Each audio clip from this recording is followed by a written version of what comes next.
7 de la mañana con 36 minutos. Rosana Alvarado, ministra de Justicia. Vamos directo al tema.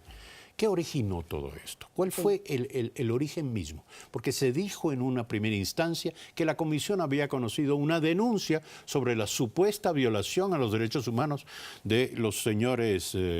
consejeros. De los tres consejeros, no de todos, pero de los tres consejeros que presentaron la denuncia. En realidad, ¿qué fue lo que plantearon? Sí, gracias, Eduardo. Buenos días, amigas, amigos. Recordemos cómo se presenta que es ya un suceso superado a partir de lo que ayer ya la Corte Interamericana resuelto, que es desechar de plano esta solicitud.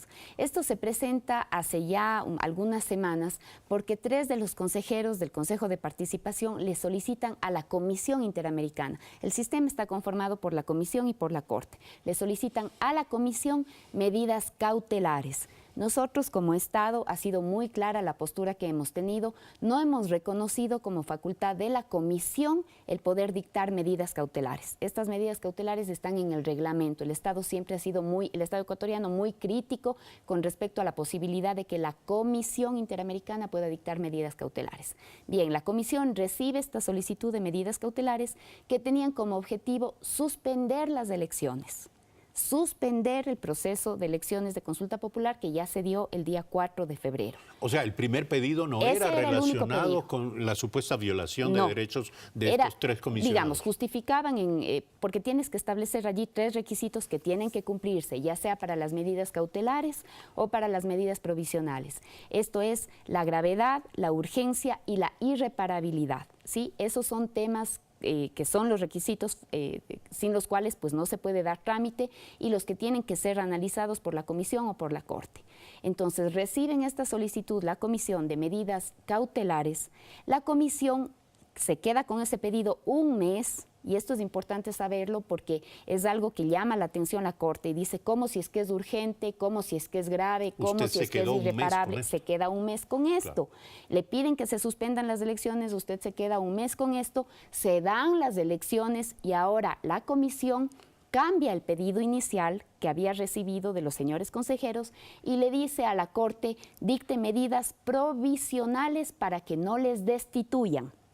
Esto también es importante reflexionar porque el pedido inicial era para que se suspendan las elecciones. Un mes después las elecciones ya estaban hechas, teníamos los resultados, no había nada que suspender, había los resultados, además, Eduardo, contundentes, o sea, cuidado, vayamos a desconocer la contundencia de los resultados. Aquí no había 1, 2, 3 puntos de diferencia, había 30 puntos de diferencia, de cualquier manera podías verificar la contundencia de las decisiones del pueblo ecuatoriano, porque ese es el resultado de la voluntad del pueblo ecuatoriano. Entonces, cuando esto llega ya a la Corte, que es el suceso de esta semana, la Corte hace este análisis observando los argumentos que habían sido planteados como Estado, los elementos que había planteado la Procuraduría, la Cancillería, diferentes instituciones y que los había hecho llegar a la Corte hace ya algunas semanas atrás. Entonces la Corte hace la reflexión y empieza a analizar si es que se han cumplido estos requisitos, la urgencia, la gravedad, la irreparabilidad y desecha cada uno de estos requisitos, no reconoce que ninguno de ellos se estén presentando, pero además le llama la atención a la Comisión porque dice, ¿qué pasa aquí? La solicitud fue de suspender las elecciones y ahora la Comisión lo que nos está solicitando a nosotros como Corte es que no se destituya en los cargos a 3 vocales. En definitiva, estas o medidas cautelares o medidas provisionales están llevándonos a un asunto de fondo que no es el que corresponde. Ahora, esta ruta tan sinuosa, la pregunta, revela un acto concertado entre figuras, cargos, comisionados, personas vinculadas entre sí para generar una situación de incertidumbre jurídica en Ecuador. A nosotros sí nos ha sorprendido, Eduardo, nos sorprendió y creo que a todo el país les sorprendió, ¿no? Lo que tú revisabas en redes sociales es la consulta de la gente, además la consulta más delicada del mundo es decir, ¿sirve o no sirve mi voto? ¿Sirvió o no sirvió lo que yo hice el día domingo, que es expresar sobre temas nacionales mi postura, mi posición? Entonces, a nosotros como Estado, me refiero, nos sorprendió muchísimo esa manera tan singular en la que procedió decidió la Comisión Interamericana.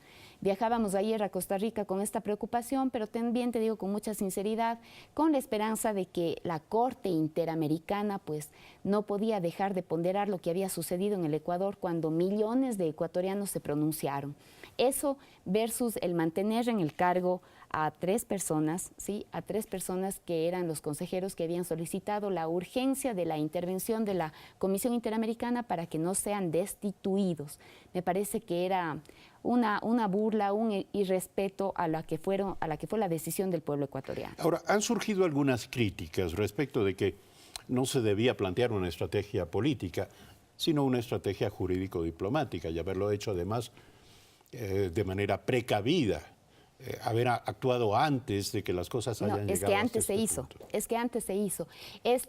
Lo que se hizo ayer fue la visita a Costa Rica, pero ayer fue para recibir la notificación en donde se consideró el desecho de plano de la solicitud, pero en los argumentos estaban precisamente los argumentos que como defensa del Estado habíamos planteado hace semanas atrás. Esto no es cuestión de ayer, no. Ayer, como vuelvo y repito, ayer estuvimos en Costa Rica, pudimos entrevistar con los integrantes con 2 de los integrantes de la Corte Interamericana, cuando antes ya habíamos recibido la notificación en la que se desecha de plano, porque así es como se llama la resolución, un desecho de plano de lo que había sido solicitado por la Comisión.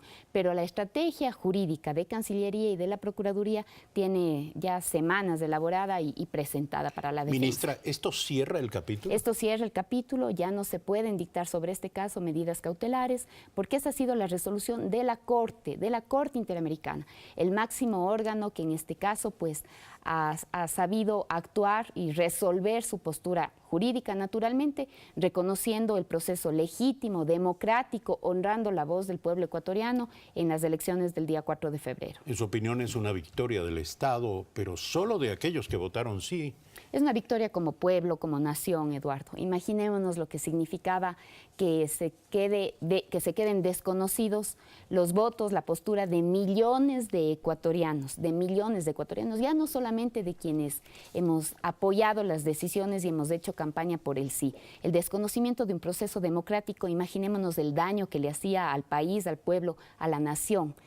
Por eso es que me cuesta trabajo creer que alguien podía frotarse las manos por si acaso resulte las medidas cautelares o las provisionales inicialmente solicitadas por la Comisión Interamericana. Me costaba trabajo creer que alguien pueda celebrar esto que afectaba tanto a un proceso democrático, a un proceso electoral. Imaginémonos que ahora, se pueda poner en cuestión. ¿le ha hecho daño a la imagen del país esto? Bueno, ha podido ser inmediatamente superado, sí, me parece que lo que hace es reafirmar el reconocimiento del sistema de la Corte Interamericana por los procesos electorales, por los procesos legítimos, legales. Creo que es un espaldarazo no solamente al pueblo del Ecuador, sino a todo el proceso que se vivió, al reconocimiento de que era una medida que era legal, que era legítima, que estaba prevista en la Constitución. Reconocer finalmente que la consulta popular es probablemente, yo creo que es la herramienta más legítima que tenemos en democracia. Gracias, ministra, por aceptar la invitación a este programa. 7 de la mañana con 45 minutos. Antes de concluir brevemente, nuevamente les recomendamos la lectura de Diario El Telégrafo. El Telégrafo este día titula con gran despliegue: ganó la voluntad popular. Es, por supuesto, la crónica acerca de la decisión de la Corte Interamericana de Derechos Humanos, que consideró el fallo y además la consideración por parte del gobierno del fallo como un triunfo del derecho y del pueblo que votó sí en la consulta popular. Pero como decía la ministra Rosana Alvarado, es una victoria de todos los ecuatorianos, no solo de los que votaron sí, evidentemente, es una victoria del derecho y de la legitimidad democrática. Y yo me permito además recomendarles la lectura de Cartón Piedra. Esta es, no creo equivocarme al decirlo, probablemente una de las mejores revistas culturales del país. Gracias como siempre por habernos seguido. El próximo miércoles estaremos con ustedes, regresaremos con una nueva entrega de Primera Impresión. Tengan ustedes una feliz jornada y por supuesto disfruten el carnaval y tengan mucho cuidado.